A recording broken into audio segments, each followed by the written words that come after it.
Welcome to the first ever Motivational Monday. So in my last week's 2024 video, I said I'd be making these new types of videos called Motivational Mondays. I plan to do them every other Monday. I try to motivate you to hopefully fulfill your goals this year as well, or any other projects you may be working on. In the background, I'm working on some concept art for a game I actually streamed last Friday called Void Tower. And I hope to stream it a bit more, and I hope to have a devlog out soon. And I actually hope to release it in March or April or May. Yeah, that's been going good. And today's topic is going to be, how do you get from an intermediate to an expert in any field, really? This is a topic I've been kind of thinking about a lot lately. You're kind of at an intermediate level the longest time. Very hard to go from intermediate to expert, I think. As with the boon of YouTube, I think you can become a beginner at any skill you want really fast, and then just immediately move into intermediate after doing it for a little bit. The ease of entry is a lot lower now with YouTube, where before in the past you would have to find someone who knows how to do that certain skill and just kind of work with them and have them show you things. Whereas now with YouTube and the internet, you can pretty much look all of the basics of any kind of skill you want to learn and then just kind of figure out the rest from there.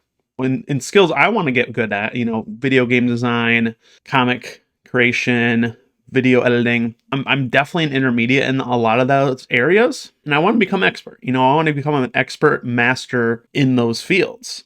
So how do I do that? How do I get to that point? I think there is no just one answer. I think, again, going from beginner to intermediate, it's just watch a couple videos, learn the basics of it, make a couple things. You're an intermediate. Congratulations. Now, to become an expert, you have to become a master in that field. And the more complicated something gets, take example, game development as a whole, to say you're a complete master or an expert in game development, there's probably very few people who could probably say that, because there's just so much that goes into that. Think about it. Think of the skill of just drawing a circle. Do you think you're a master at drawing the circle? Probably not. I'm not. I'm an intermediate person in drawing the circle. So to draw the head, you got to be able to draw a circle. You got to be able to draw other lines, anatomy, other stuff. So the more stuff you add to this kind of puzzle, you just add more you have to become an expert at, to even be considered an expert at, drawing a head or making video games, stuff like that. So how do we get to the expert level? Again, I think the path to get there is different for everyone. I am not an expert at making video games or, making YouTube videos or drawing like I want to be. So I might not be the best reference in terms of that. But there are things that I would consider myself to be an expert level at. Just things that I've done for such a long time that I would consider myself an expert at. One thing is that I did IT professionally for about 3 or 4 years. Ever since I was a kid, I always just dabbled with electronics and used Windows and Mac interfaces all the time. So I definitely would say I'm probably an IT expert. I worked professionally as an IT expert for many years. So I could say I'm an expert in that regards. And how I got there was, it was definitely a little bit different, especially early on, back when there really wasn't many YouTube videos when I was younger. It was definitely a lot of trial and error, and I think I probably could have been faster.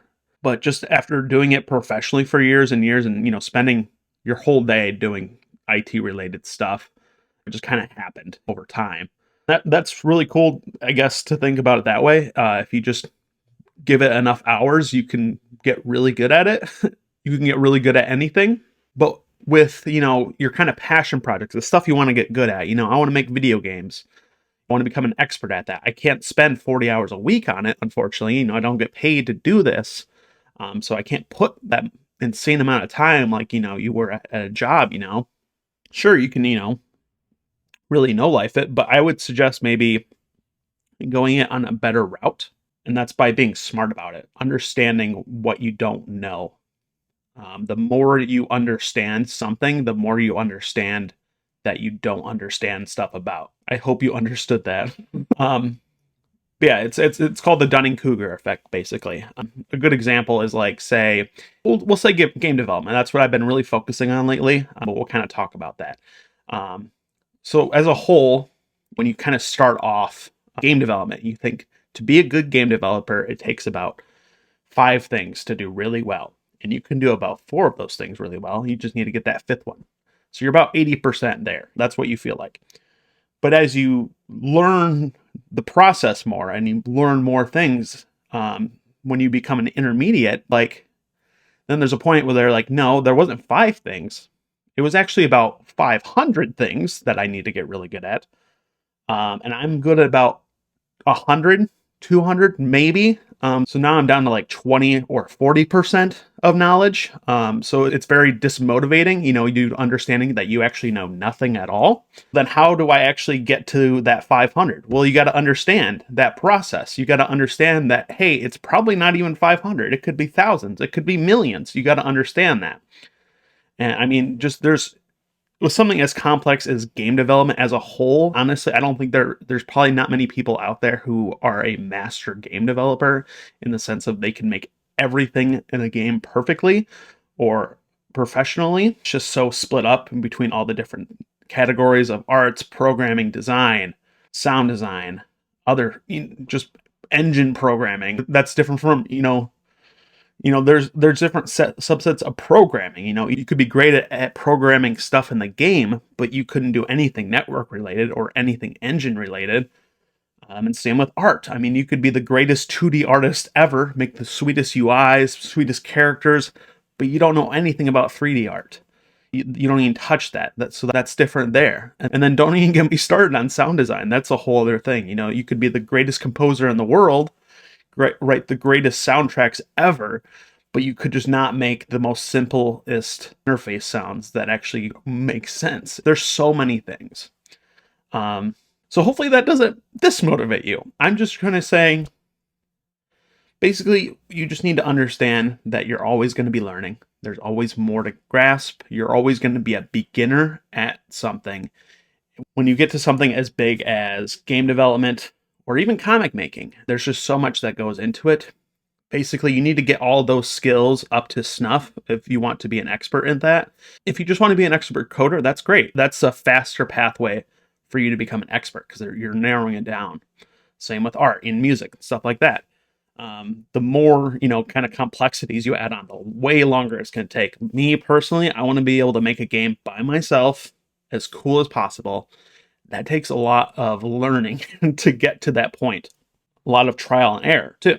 So once you kind of got your scope figured out, again, how do you actually get to that expert level? Again, one way is time, and just by doing it, that's how I've become expert at IT-related stuff in the past. But if you want to do it better and in a faster way, because you really don't have enough time, the thing I'm going to be trying to doing, and this is kind of really specific to kind of content creation, particularly in terms of like making YouTube videos or comics or making a game. How do you get that mileage in the shortest amount of time possible? And that's just by doing it. I wouldn't by any means say I'm a perfectionist, but there's definitely been times where I kind of noticed myself going back on stuff I've already made, already done, and just be like, it could be a little bit better. And that's good. You need to be able to tweak that, especially when you're a beginner. But as an intermediate, you kind of just need to keep going. You just need to understand it's bad, make it, and have that as a mental note. That was bad. You know what I mean? And don't do that again, and just keep doing that process. It's great for making YouTube videos. It's great for making games. If you want to just make the greatest YouTube video ever, you will be making that video forever. It will never get released. Same with video games, same with comics. You just need to keep moving forward. And that's what I've been kind of doing in regards to like making YouTube videos and shorts lately. And I've been doing that with my game, Void Tower. It's probably the biggest game I've ever made, and I've been working on it for a week. I've worked on games for months and months and months that have gotten nowhere because I just kept going back into these basic systems and tried to make them perfect when I didn't even actually make the game at all. With this, what I'm doing is I made a character, and I said, that's good enough. I could add so many other things to this character to make him cool and have him be like close to like AAA level quality.